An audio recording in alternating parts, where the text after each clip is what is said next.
నిన్న రాత్రి మాకు పక్క రోజులకి గొడవైంది. ఆశ కూడా బాగా దెబ్బలు తగిలేశాయి. ఆశ ఇప్పుడు ఎక్కడున్నాడు?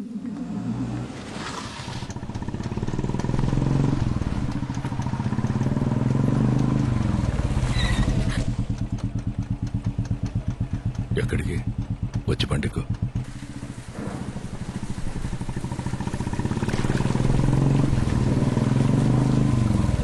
అన్నయ్య, ఏమైందన్నయ్య? ఈ టైంలో ఫోన్ ఏంటి? ఈ ఇంటి ఆడపిల్లని కన్నీళ్లు పెట్టి పంపించేశానని రోజు నాన్నపడే బాధ చూడలేకపోతున్నాను. అయినా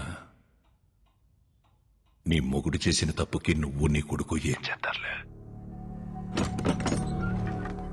అదే దగ్గరలో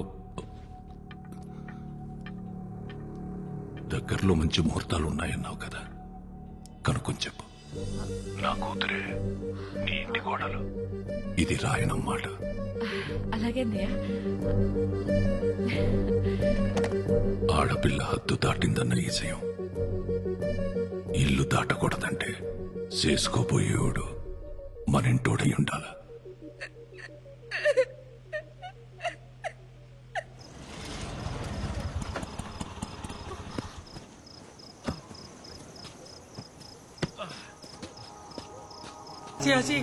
బయటకెళ్లే ముందు బైబిల్లో వాక్యం చదివించారా?